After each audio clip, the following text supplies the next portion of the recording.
So since these plates do come with a whole bunch of scratches on them typically, like a whole bunch of things, a lot of times people really want to sand these down and get them all the way cleared off so that you don't have any more little pits and surfaces. And we'll talk about this when we talk about intaglio printing, but little divots or holes or scratches will hold ink and print when you go to print them. So you just need to clean the whole thing off. And again, there's necessarily no right or wrong way to do this, but just show you the way we do it here in our shop. And so in this cabinet here, I have the equipment you're going to need for this. And I have a sander here. And so the sander is probably our one power tool.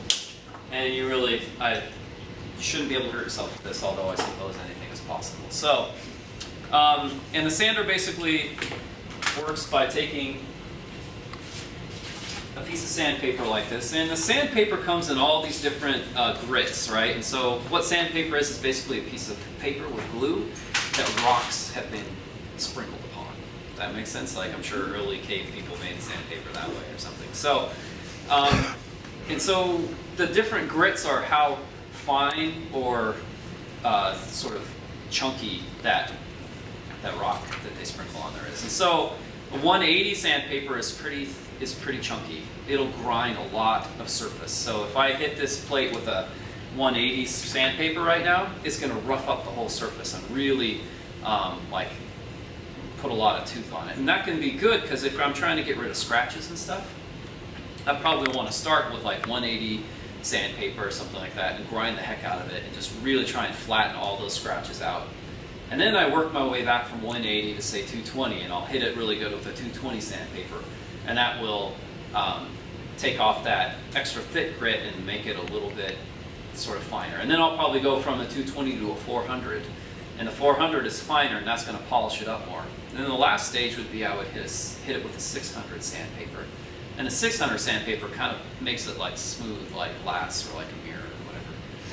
And again, some of you are like, I am a grungy kind of printmaker. I want a lot of scratches and random marks because I'm going to make art about how painful my life has been and how I want to express myself about that. You know, then don't even bother with any of this. Just go for it. You know, see what happens. Some of you are going to want to take your plates and scuff them across the floor to make them look really, really grungy, right? Some of you though are like, no, I want it perfect. I want this pristine. I want to see my face in it. So I'm going to show you guys how to do that because that's obviously kind of the hardest thing. And the sandpaper basically comes in these sheets, and then you just fold it into quarters.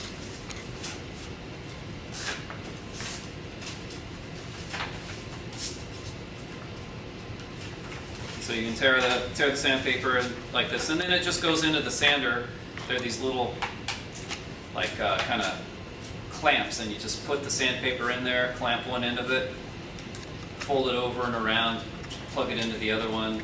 And again, some of you guys maybe have never worked with a sander before, and I can help you with that if you need it. But so that's how you get the sander rolling, okay? And you get it all set, and then you get the sort of sandpaper you want in there. And again, if I have a really messed up plate that I want to try and fix, I'm going to start with a more gritty sandpaper, so the lower the number, the grittier, and then work my way forward. So once I get that done, you can just find open plug in. And when you do your sanding, I would like you guys to do it on this counter here, not on this thing, okay? I'm going to break my rules so you guys can actually see what I'm doing here, but usually we sand right over here and try and keep the copper chunks off of the inking table because that'll end up in your plate if you're not careful. And a little trick I've learned, because the plates like to move around, is you just take a little piece of masking tape like this and stick it down, and then put your plate down, and that'll keep it from like shifting all over the place when you sand it. So again, I would be doing this over here, not here. And then once I get that done, then I just have to think about my health and safety, because what would happen if I, say, sucked a whole bunch of copper chunks into my lungs? That'd be good. Probably not good. I don't know. I'm sure people live through it before, but you get to wear some really excellent, fashionable things. So we'll have a whole bunch of these dust masks over here. And if you have one, what I would like you to do is take it, get your Sharpie marker, which if you guys don't have Sharpies, you should. They're like indispensable for art majors. And just write your name on this.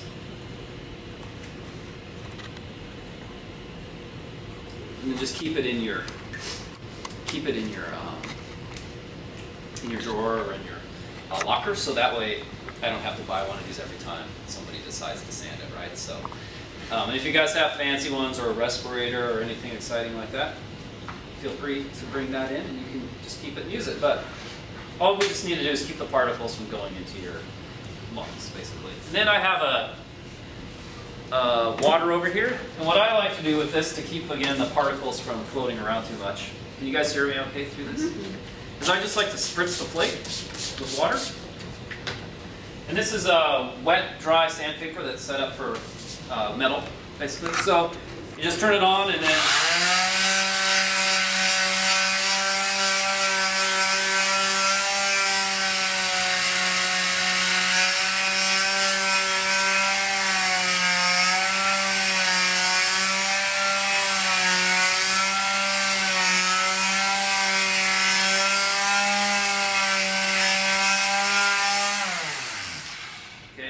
see it kind of makes this little sludge here of copper, and that's good. That would be powdered copper that'd be floating in the air if I didn't spritz it, right? So spritz it, and then you just rinse it off real good in the sink here.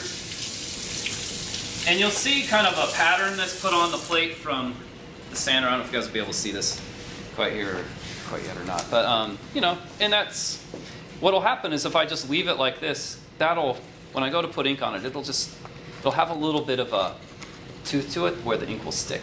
And when we get to etching, you guys will see whether that's a good thing or a bad thing. But so what I'm going to do now is I'm going to try and clear this thing off so that it's real polished, so we can see our faces in it. So in order to do that, so some of you may want to stop here and be like, oh, that's good enough for me. I don't need it to be any more shiny. But you may change it. You may be one of those people who wants it to your surface. So what I just do is take some paper towels and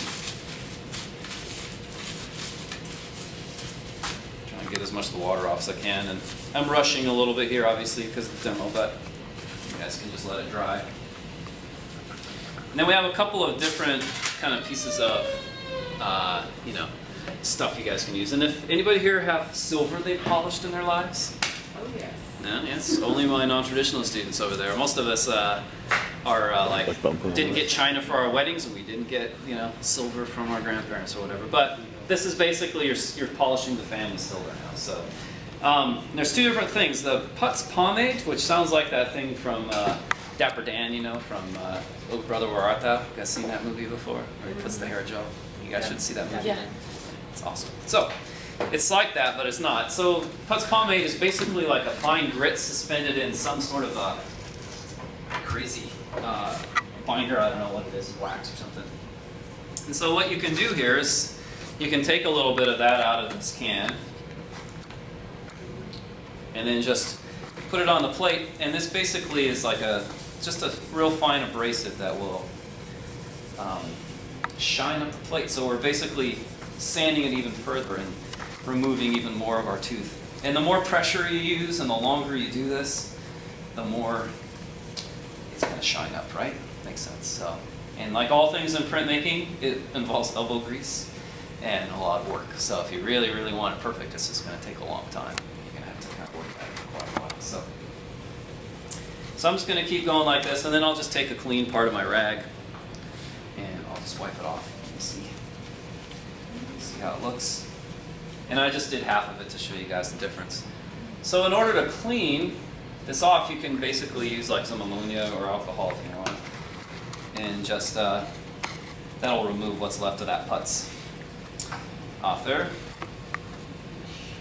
And so hopefully you guys can kind of see the difference between this side, which still has that kind of matte surface to it, and that side, which is shiny. But I could see myself, but it's more like, you know, like medieval times kind of a mirror. I'm looking for more of like a Renaissance, modern era kind of a mirror, you know? So that's when we go with our Brasso. And Brasso takes off stains from rust and stuff, but it also kind of polishes. So I'm going to put a little of that on here. Everybody having a good time? Mm-hmm. And I'm just going to use a little piece of felt here, but you could use a rag too if you wanted to. And I'm just going to put a little too much, sorry. And it's just going to abrade this and polish this thing up even further. So.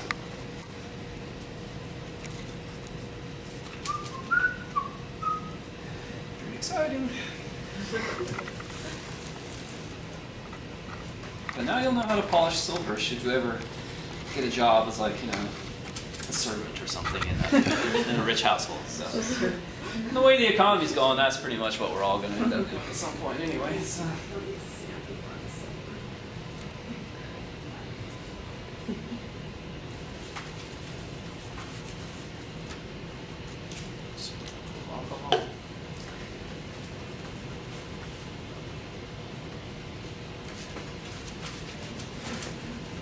Okay.